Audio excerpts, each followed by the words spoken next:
নমস্কার, সুরজিৎ মান্না ক্রিয়েশনস চ্যানেলের পক্ষ থেকে তোমাদের সবাইকে সুস্বাগতম। আশা করি তোমরা সকলে ভালো এবং সুস্থ আছো।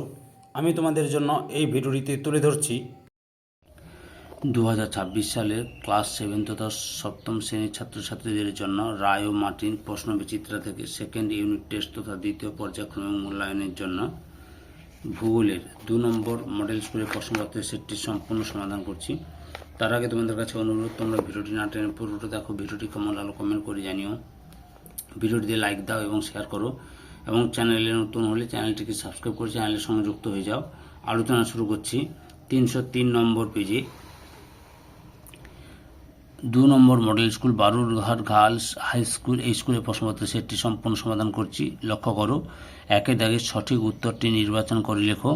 প্রথমে হচ্ছে দুটি পাতের প্রবল চাপে মাঝখানের ভূভাগ ভাঁজ খেয়ে উঁচু হয়ে উঠে যে পর্বত সৃষ্টি করে তা হলো অপশান বিতে ভঙ্গিল পর্বত। 2 নম্বরে গ্রস্ত উপত্যকা, অপশান বিতে স্তূপ পর্বতে দেখা যায়।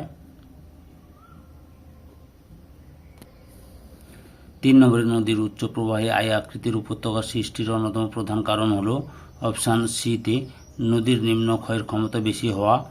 4 নম্বরে দুটি নদীর মধ্যবর্তী স্থলভাগ হলো অপশান বিতে দোয়াব। 5 নম্বরে শিলা হলো একটি অপশান বিতে যৌগিক পদার্থ। 6 নম্বরে আগ্নেয় শিলার একটি উদাহরণ হলো অপশান সিতে ব্যাসল্ট। 7 নম্বরে ভিক্টোরিয়ার জলপ্রপাত সৃষ্টি হয়েছে অপশান বিতে জাম্বেজি নদীতে। তারপরে 8 নম্বরে সাহারায় শুকনো নদী খাত অপশান সিতে ওয়াদি নামে পরিচিত। 9 নম্বরে আফ্রিকার সর্বোচ্চ পর্বতশৃঙ্গ হলো অপশান বিতে মাউন্ট কিলিমানজারো। 10 নম্বরে ব্লু ও হোয়াইট নীলের সংযোগস্থলে অবস্থিত শহরটি হলো অপশান ডিতে খার্তুম। 2.a-তে শূন্যস্থান পূরণ করো। প্রথম হচ্ছে গঙ্গা, ব্রহ্মপুত্র, রাইন, দানিউব এরা হলো একাধিক দেশের মধ্যে দিয়ে প্রবাহিত ড্যাশ নদী, আন্তর্জাতিক নদী। ভারতের ড্যাশ হলো একটি লাভাগঠিত মালভূমির উদাহরণ, দাক্ষিণাত্য। 3 নম্বর ড্যাশ মাটিতে ফসল চাষ ভালো হয়, পলি মাটিতে। 4 নম্বরে পৃথিবীর দীর্ঘতম নদীটির নাম হলো ড্যাশ নীল নদ। তারপরে হচ্ছে 5 নম্বরে মরুভূমির সারিবদ্ধ উটের দলকে ড্যাশ বলে, ক্যারাভান বলে। বিদ্যাকে নিচের প্রশ্নগুলি অতি সংক্ষিপ্ত উত্তর দাও। প্রথমে হচ্ছে একটি পলি গঠিত সমভূমির উদাহরণ দাও, গাঙ্গেয় সমভূমি। 2 নম্বরে যে নদীতে সারা বছর জল থাকে তাকে কি বলে, নিত্যবহ নদী বলে। 3 নম্বরে তাজমহল কোন শিলা দিয়ে তৈরি, রূপান্তরিত শিলার মার্বেল দিয়ে গঠিত। রূপান্তরিত শিলার মধ্যে মার্বেল দিয়ে গঠিত। 4 নম্বরে পৃথিবীর ছাদ কাকে বলে, পামির মালভূমিকে। 5 নম্বরে আফ্রিকার পূর্ব দিকে গ্রস্ত উপত্যকা অঞ্চলের দুটি হ্রদের নাম লেখ, টাঙ্গানিকা আলবার্ট। 6 নম্বরে আফ্রিকার মহাদেশের নাতিশীতোষ্ণ তৃণভূমি কি নামে পরিচিত, ভেল্ট নামে পরিচিত।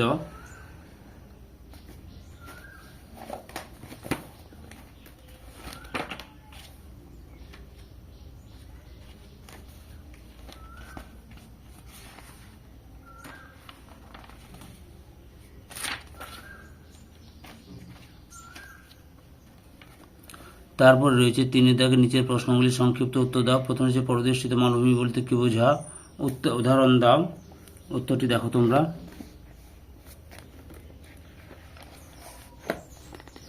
এই পরবেষ্টিত মালভূমি কাকে বলে, সংজ্ঞা দেবে, সৃষ্টির কারণ দেবে।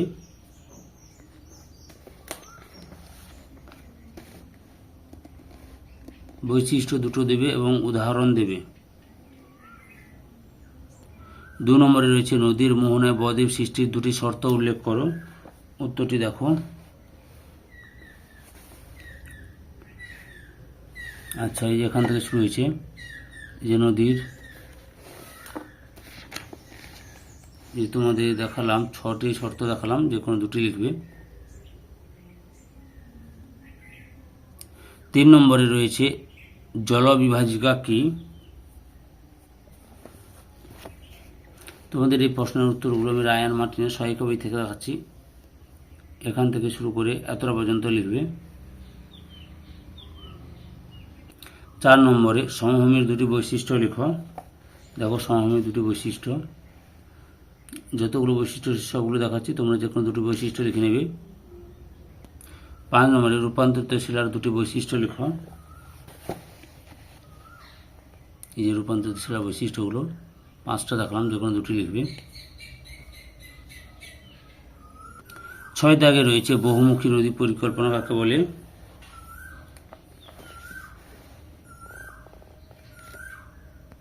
এই যে এখান থেকে শুরু করবে, এতটা পর্যন্ত লিখবে।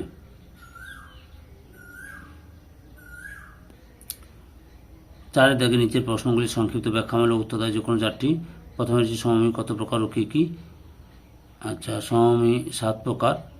বিভিন্ন প্রকার সমভূমির বর্ণনা দাও। আচ্ছা, লক্ষ্য করো, 7 প্রকার সমভূমি দেখাচ্ছি তোমাদের। শুধু সংজ্ঞাটা দেবে, উদাহরণটা দেবে, পর্ব দেখে নেওয়া। এই যে পলিগঠিত সমভূমি কাকে বলে লিখবে, তার উদাহরণটা দেবে। শুধু সৃষ্টি হয়েছে সেটা দেওয়ার দরকার নেই, 3 মার্কের ছোটো ছোটো লিখতে হবে তোমাদের। এই যে উদাহরণ হচ্ছে গাঙ্গেয় সমভূমি, ব্রহ্মপুত্র সমভূমি। এবার লোহিত সমভূমি কাকে বলে লিখবে, এই উদাহরণ দেবে। লাভা সমভূমি সৃষ্টি লাভা সমভূমি সংজ্ঞাটা দেবে, উদাহরণটা দেবে।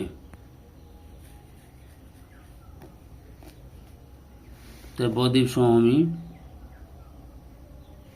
হ্রদ সমভূমি এবং হিমবাহ সমভূমি আর ক্ষয়ত সমভূমি। 2 নম্বরে রয়েছে গিরিখাদ ক্যানিয়ন কাকে বলে, উদাহরণ দাও। এই যে এখান থেকে শুরু করবে। রায়ার মার্টিন সৈকত থেকে দেখাচ্ছি তোমাদের এই প্রশ্নের উত্তরগুলো। এই যে উদাহরণ এত পর্যন্ত লিখবে। ভারতের প্রধান নদী গঙ্গার উচ্চ, মধ্য, নিম্ন প্রবাহ কোথা থেকে কতদূর পর্যন্ত বিস্তৃত লেখা।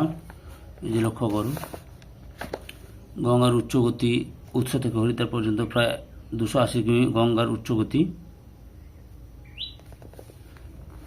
তারপরে মধ্যগতি, যে হরিদ্বার থেকে মুর্শিদাবাদের ধুলিয়ান পর্যন্ত প্রায় 1270 কিমি গঙ্গার মধ্যগতি। আর নিম্নগতি হচ্ছে ধুলিয়ান থেকে মোহনা পর্যন্ত প্রায় 520 কিলোমিটার গঙ্গার নিম্নগতি। 4 নম্বরে আফ্রিকাকে অন্ধকারাচ্ছন্ন মহাদেশ বলা হয় কেন? লক্ষ্য করো, আফ্রিকাকে কেন অন্ধকারাচ্ছন্ন মহাদেশ বলা হয়।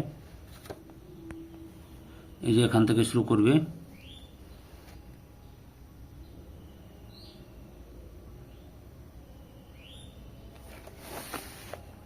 এত পর্যন্ত লিখবে, জানা যায় এত পর্যন্ত লিখবে। মাটি সৃষ্টির নিয়ন্ত্রক হিসেবে শিলা, জলবায়ু ও ভূপ্রকৃতির ভূমিকা লেখ। উত্তরটি দেখো, এই যে আদি শিলা, এখান থেকে শুরু করবে। তাহলে জলবায়ু,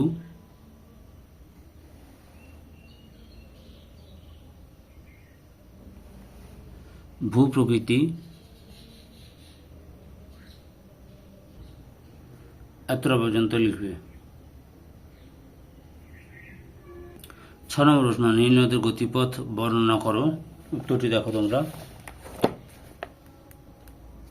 এই যে গতিপথ এখান থেকে শুরু করে, বা এখান থেকে শুরু করে, নীল নদ এখান থেকে শুরু করবে।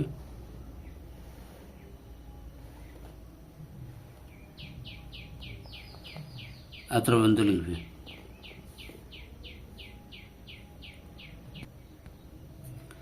পাঁচটা নিচের প্রশ্নগুলির উত্তর দাও। প্রথমে রয়েছে উদাহরণ ও চিত্র সহ পর্বতের শ্রেণীবিভাগ করে বর্ণনা দাও।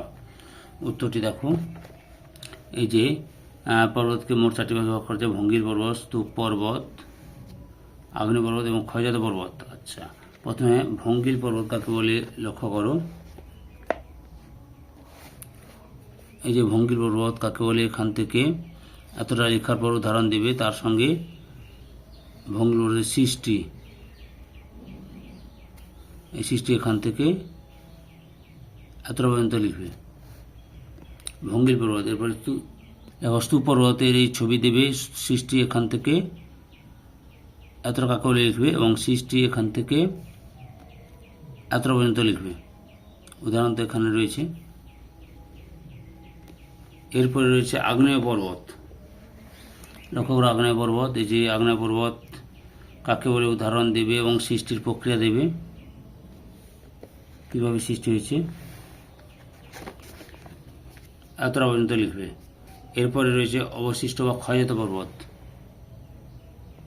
এই কাকে বলে যে উদাহরণ দেওয়া আছে আর সৃষ্টির প্রক্রিয়া এতটা পর্যন্ত লিখবে। নদীর মধ্যপ্রবাহে অশ্বক্ষুর আকৃতির হ্রদ ও মেন্ডার কীভাবে সৃষ্টি হয়েছে তা চিত্র সহ আলোচনা করো। প্রথমে অশ্বক্ষুরের হ্রদটা লক্ষ্য করো, এখান থেকে শুরু করবে, ছবিটাও দেখে নাও।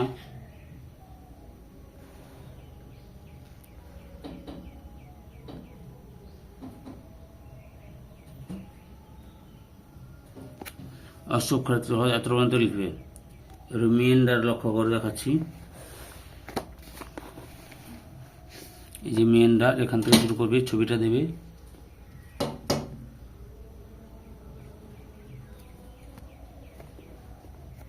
এতটা পর্যন্ত লিখবে।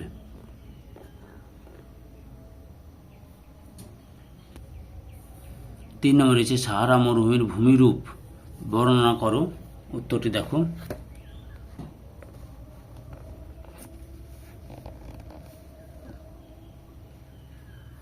এই যে এখান থেকে শুরু করবে, পরপর দেখে নাও।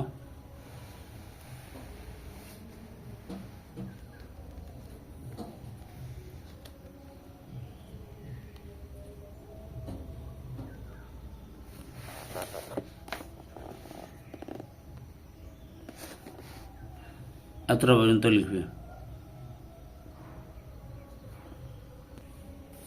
আফ্রিকা মহাদেশের জলবায়ু স্বাভাবিক উদ্ভিদের বৈচিত্র্যের কারণ লেখো, উত্তরটি দেখো। উত্তরটি তোমরা এখান থেকে শুরু করবে। উত্তরটি আমি তোমাদের রায়ান মার্টিনের সহায়িকা বইয়ের 277 নম্বর পেজে রয়েছে, লক্ষ্য করো পরপর।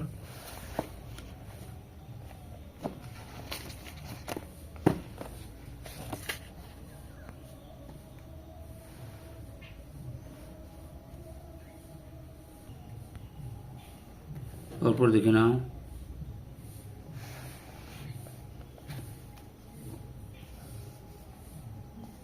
এতটা পর্যন্ত করবে।